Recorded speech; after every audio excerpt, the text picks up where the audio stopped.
Hey y'all, it's December 9. I get a little, little frog in my throat. I've been off for a whole 5 days sick. I don't get sick, so I don't take the shots for the cold or the flu because I don't get the flu. I generally, but I went Tuesday and had that MRI done on my lumbar. Glad I did, even though I can't get it to the surgeon down in Florida because he won't be around while we're down there. I can get it over to the clinical chiropractor that was doing the light therapy, laser light therapy on the vertebrae, and doing the decompression on the whole spine. And he can read it and stuff. I'm glad. Like, the reason I said I'm glad I got it done was my cough cold doctor that I had to go to write the order so I can buy it, pay for it myself, and not include my insurance company in any of it because it would just take too long. They called me today and said we're going to put it. We're putting the results on the portal. You said there was a doctor that was working with you on your spine. I said, yeah, we've got it straightened out, and we're taking a day at a time, trying to be careful. After I left the MRI place, I went across town, about halfway back to out here, to the hospital where I've had the heart surgery, the shoulder surgery, the gallbladder surgery, all the other surgeries that I've had in the past 5-6 years. There was a rash of them every November for about 4 or 5 years. I was having some kind of surgery. The office called and said we got the results. We'll put them on the portal. She said you have your lower lumbar, right? And I said yeah. She said yeah. What made you go and pay for your own MRI and go get that done? I said well because I got hurt this summer shoveling too much dirt, and the next day I had a pinched nerve, and I thought, with the fusion, I would never have another issue. At least not for, say, maybe 10 or 15 years. That surgeon, who's now down in Florida, explained that, you're going to have to take care of yourself, but it will continue to degenerate because you had already had surgery, laminectomy or whatever it was, on that same lumbar and that same... so between 4 and 5, that vertebrae there. So she said, well, there's indications of distress, meaning there's yeah, you're good to have come and gone and let your doctor read it and take a look at it, because even the surgeon, I'm going to have the written the written report. Is what doctors really want to see anyway. They'll look at the images, the surgeon will look at the images, but most of them, like the chiropractor guy, I asked him, can you read all that stuff? And he says, yeah, I'm still a doctor. Yeah, I can take a look, send it to me and I'll take a look at it.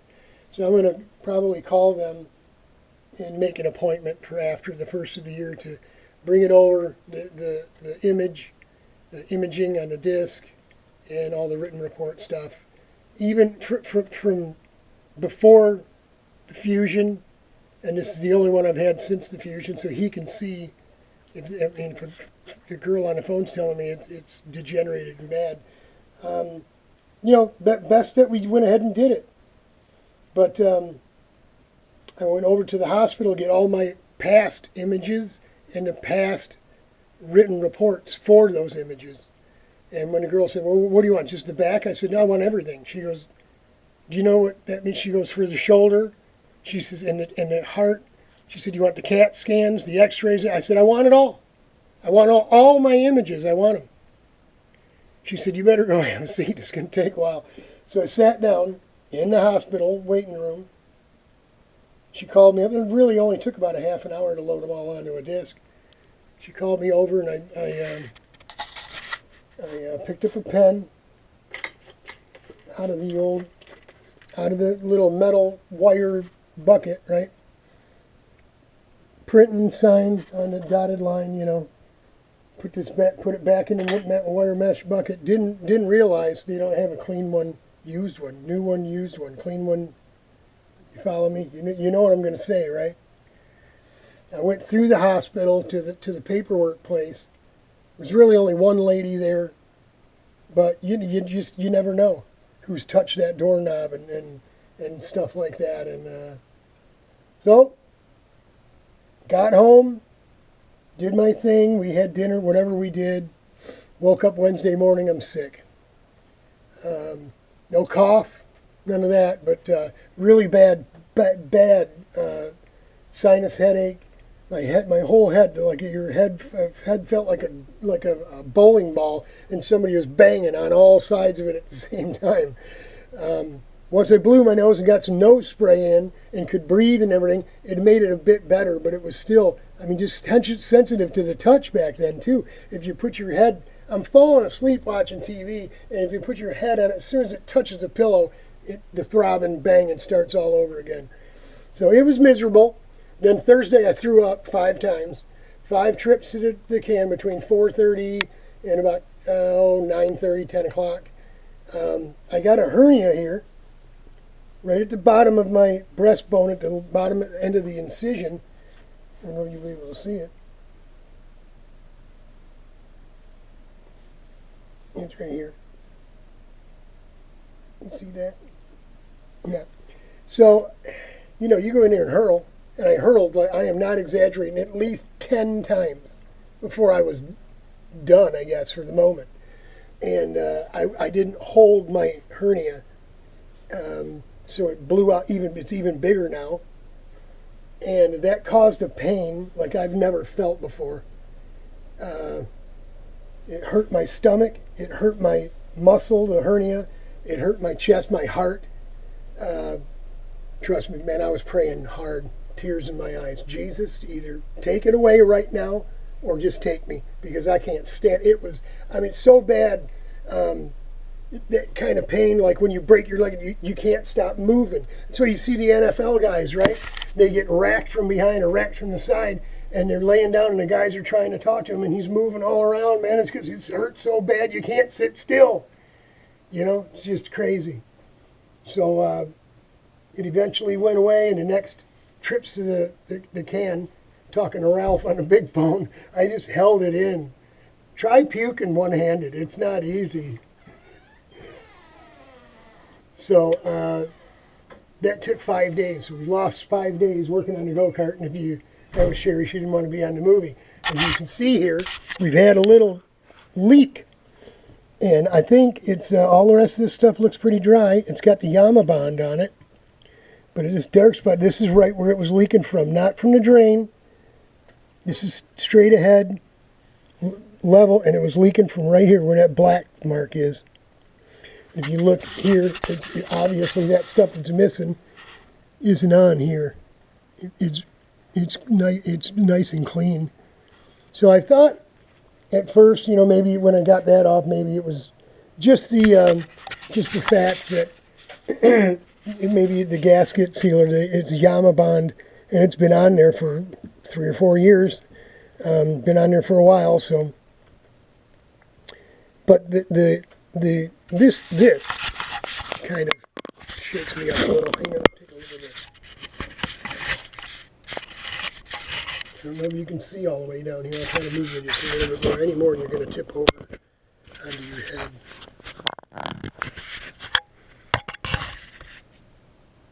And there's a big seal here. That's this one. Lucky I got these things right here at home. I've got about 2 or 3 sets of main seals. And then I've got a bunch of other stuff. I've got 2 or 3 more of these, 2 or 3 more of these. But look at what you got going on here when you.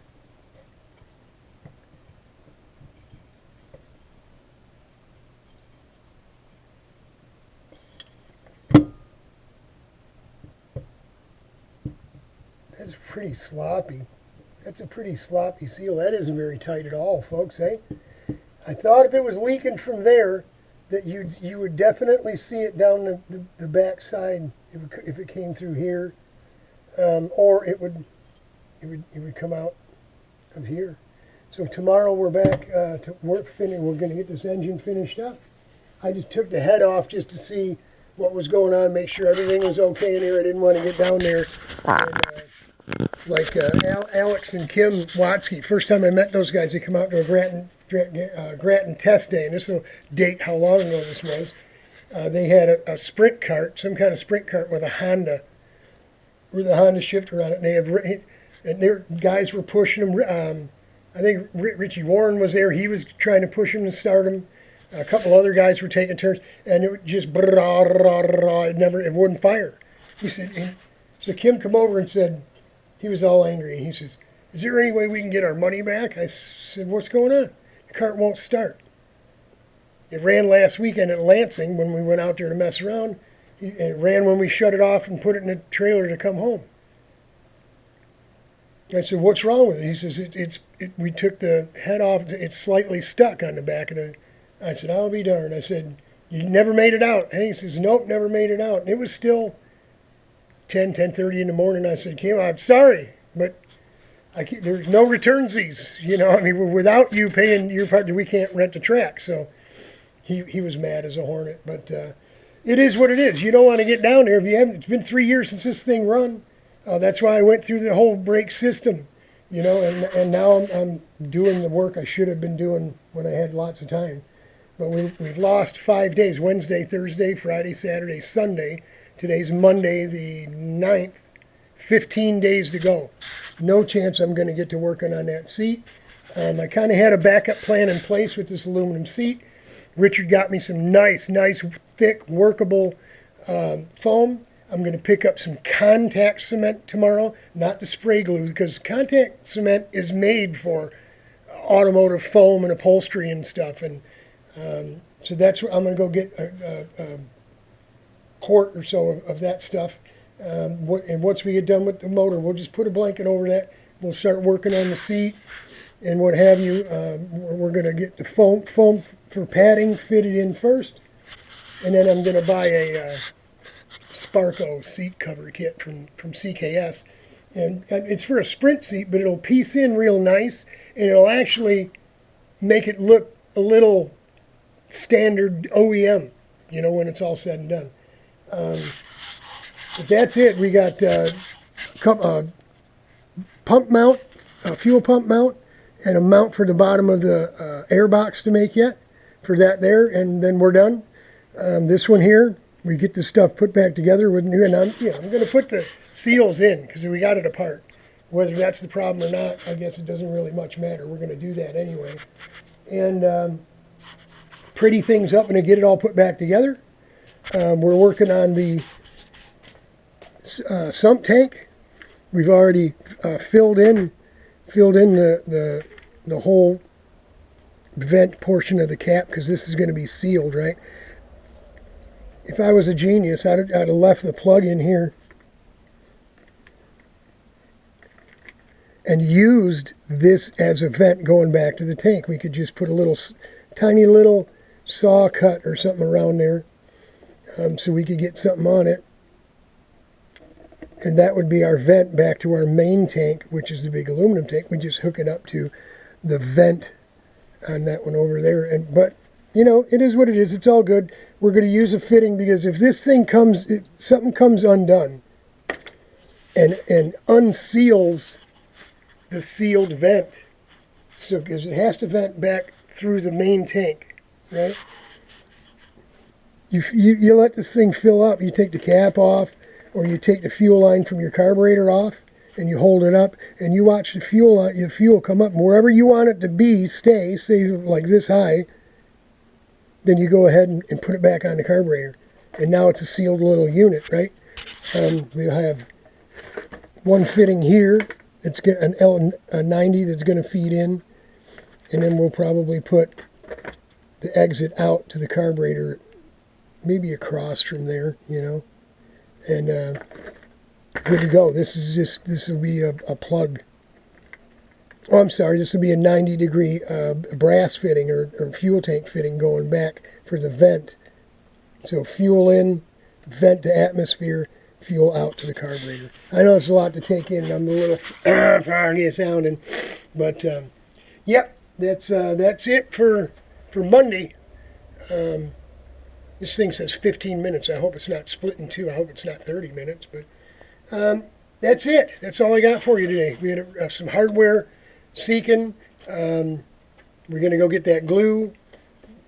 Just a few things we got to get out and about, and then we will be busy getting this stuff all set up.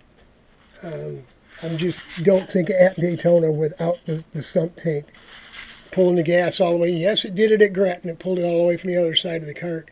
But you don't have 33 degrees of banking at Grattan. Or if you do in that little bowl, it's only for that long. You're going to have a minute of wide open throttle on the oval. So, I mean, half of that, 30 straight seconds, 40 seconds of that is going to be all banking. So you get low on gas and you're pulling it from the other side of the cart, and the fitting for the tank, the feed to the carburetor is hanging down there. It could make it a mess. So we're trying to get everything figured out before we got to use it. Here's the new board. We've got rid of all the fiberglass seat stuff. We got to get the contact cement to glue padding for our comfort on the aluminum seat back, on the hips, on the left shoulder bolster right on the fuel tank. After we get fitted with the foam, then we'll go ahead and use the contact cement and glue it all on. We got to mount a fuel pump and airbox on the other cart, and I've already told you that. We still want to pressure check the seal on the motor. So when we go get the contact cement, we'll probably grab us a 40 millimeter, inch and 5/8, inch and a half expansion plug. We'll take the carburetor back off. We'll put the expansion plug in our intake, and then we'll put one in the exhaust header. And then we just need to pump 5 pounds of air into it and make sure it doesn't lose more than a pound a minute. Yeah, and that's it. That's it. After we get done with the pressure check of the seal of the engine, we're just going to go ahead and change the clutch seals. And then we don't put the EGT. We can put it in the pipe, but we don't put the pipe on until all the seating stuff is done. So that's it. That's a mouthful. That's enough. But I feel pretty good. No dizziness, none of that kind of stuff.